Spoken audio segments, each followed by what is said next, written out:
Buenas noches, mi nombre es Abel Fernández. Hoy les traigo esta historia que escribí para el diario El País sobre la tribu de los Miccosukee, una tribu indígena que logró el cierre de Alligator Alcatraz.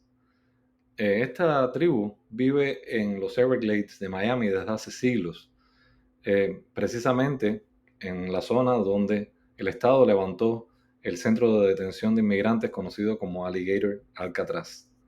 Para esta historia, yo fui ahí a la villa de los Miccosukee y entrevisté a dos personas. Uno de ellos es Troy Sanders, es un joven de 35 años que trabaja como guía del museo de la tribu, que me explicó un poco la historia de estos indios nativos de Florida y cómo se asentaron en la región de los Everglades desde los años 1800. Ellos estaban huyendo precisamente del ejército estadounidense.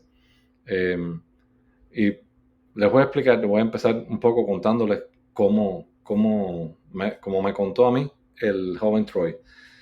Me dijo que en estos días habían entrado turistas a la tienda. Los Miccosukee tienen ahí en la carretera Tamiami, que es la que conecta Miami en la costa este con Tampa, en la costa oeste se llama Tamiami.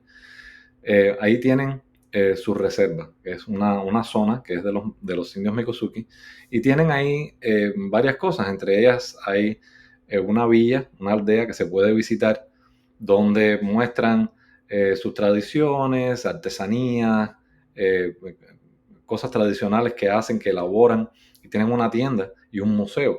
En el museo trabaja este joven Troy Sanders, que me hizo un recorrido y me explicó un poco de la historia de ellos ahí, ¿no? El centro de detención de inmigrantes Alligator Alcatraz está a menos de 20 kilómetros del pueblo de los Miccosukee. Ellos no viven en un solo lugar, sino que tienen como 13 pequeños poblados distribuidos en esa zona.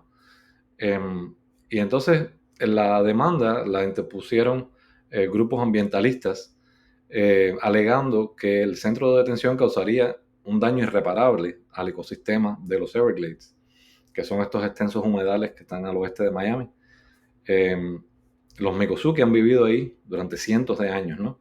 Y ellos tienen una conexión con el territorio que va más allá de la idiosincrasia. Perdón, es como es un arraigo que ellos tienen, que ellos son esencialmente parte de los Everglades y los Everglades es parte de su cultura, como un arraigo primigenio y sagrado.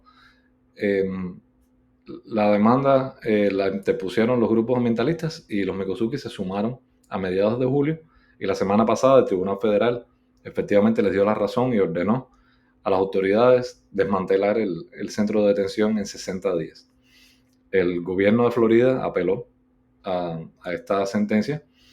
El gobernador DeSantis dijo que la jueza que falló estaba tratando de hacer política desde el estrado. Pero sea cual sea el futuro de Alligator de Alcatraz, porque la demanda continúa, los Miccosukee están celebrando ese fallo. Vamos a hablar un poco de la historia de los indios nativos estadounidenses, los indios americanos.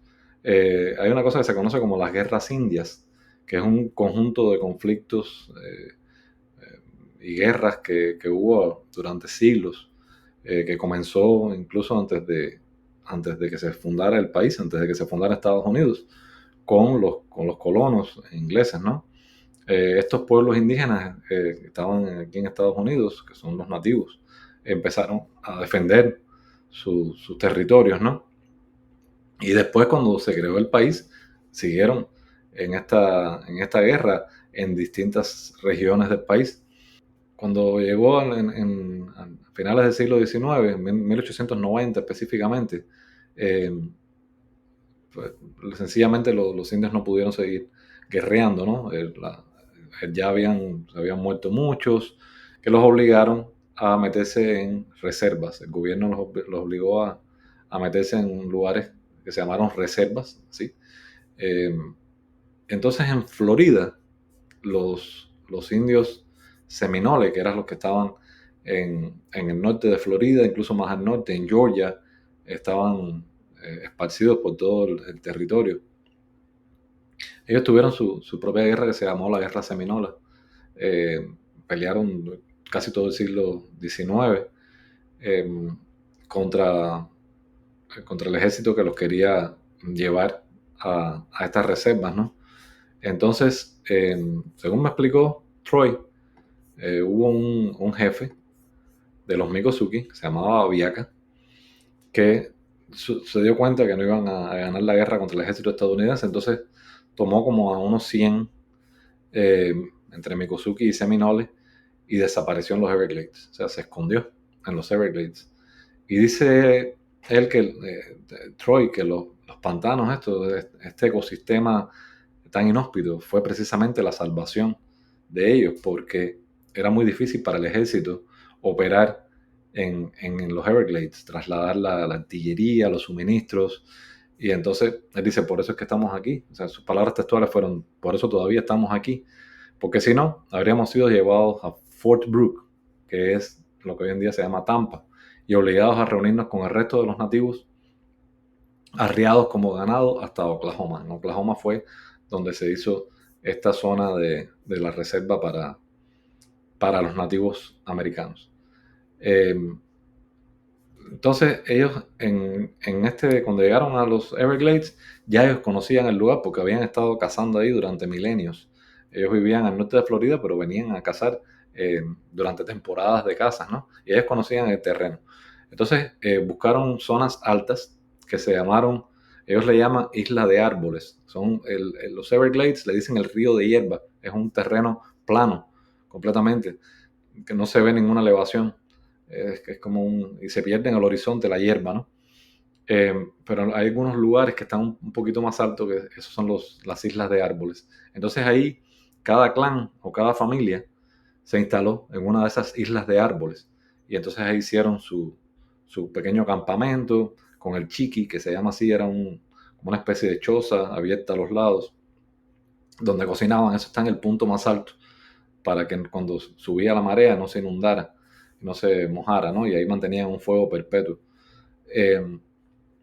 Hoy en día ya ellos no viven en esas islas de hierba, esas islas de árboles, pero siguen teniendo una conexión con esos lugares y ellos los tienen que mantener, los cuidan, son atendidos, ¿no? Estos sitios para ceremonias tradicionales. Cada familia tiene una conexión que pueden rastrear hasta una isla de árboles. Entre los documentos que presentaron en la corte está un mapa donde se ven las islas de árboles, que son los punticos amarillos, esto en la reserva de los Everglades. La evidencia presentada en la corte mostró que el centro de detención amenaza directamente el 80% de las viviendas de los Mikosuki, las 2 escuelas, el edificio del gobierno tribal, y también que las aguas residuales podrían contaminar el ecosistema y afectar el suministro de agua de la región y las especies en peligro. Hay varias especies en peligro de extinción que viven en los Everglades. Una de las más conocidas es la pantera de Florida, pero hay otras especies también. También dicen que el ruido, las luces, todo esto es contaminación que afecta los sitios tradicionales de caza y recolección. El fallo de la jueza Kathleen Williams les dio la razón y subrayó que cualquier deterioro en el hábitat de los Everglades era un daño directo a la tribu de los Mikosuki, cuya identidad está ligada a los Everglades. Así lo dice el fallo de la corte. Troy, el guía, me dijo que ellos estaban disgustados, ¿no?, con el centro de detención, porque ellos, bueno, primero que nada, su cultura y su tradición, y los Everglades mismos dicen ellos que es para una continuación de la vida, no para detenerla. O sea, el hecho de meter a alguien en una prisión ya es detener la vida, ¿no? Es como ellos lo ven.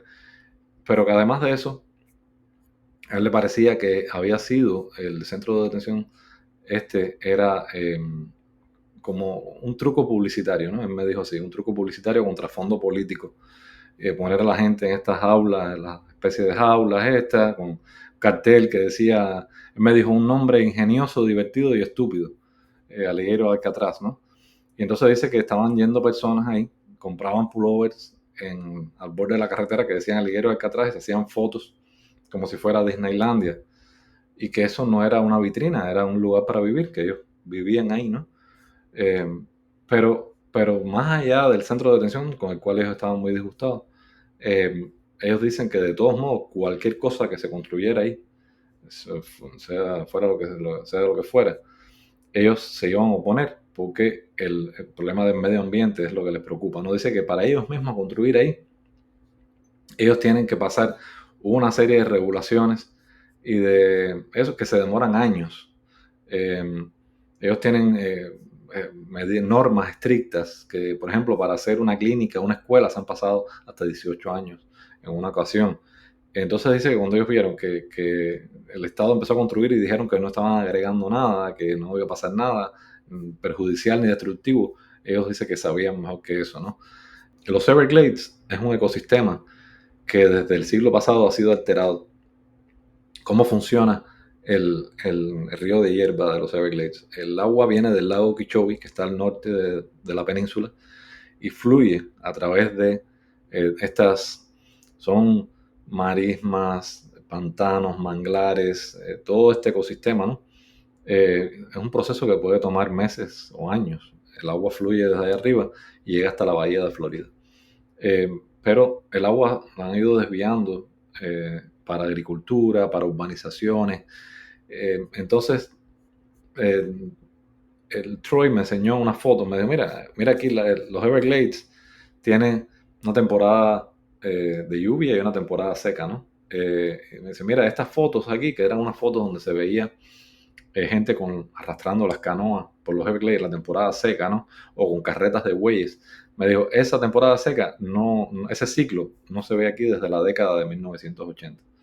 Entonces, sus palabras textuales fueron, eso es lo que pasa cuando la gente equivocada está a cargo de los sistemas de canales, de los sistemas de diques, porque insisten en que los Everglades deben estar inundados todo el año. Cuando haces eso en un ecosistema ya de por sí frágil, por supuesto que todo va a estar mal. Y en total son unas 600 personas que viven ahí. Me llevó adentro a mí y a una fotógrafa que hizo estas maravillosas fotos que les muestro, al pueblo, o sea, lo que es la parte de adentro de la villa. Ahí me mostró eh, que tienen una escuela, esa escuela dan clases, un programa de clases como las escuelas públicas, pero bueno, también tienen clases culturales específicas. Eh, También tienen el edificio del ayuntamiento, la estación de policía, una clínica pequeña, todo es muy pequeño, es como un pequeño mundo propio ahí, ¿no? Eh, y entonces había unos jóvenes ahí montando patinetas y nos enseñó la pista nueva de patinetas y me dijo, mira, si aquí esto se ve apartado, ¿no? Pero es que nosotros queremos que sea así apartado, porque eso precisamente fue el papel fundamental que jugó los Everglades, ¿no? Ellos se fueron ahí, se escondieron y así se han mantenido, ¿no? Eso es parte de cómo ellos quieren que sea la cosa, ¿no? Entonces, aquí les dejo la historia en el enlace en el comentario, en Facebook y en YouTube. Les voy a poner el enlace en el link del canal. Muchas gracias a todos y hasta la próxima.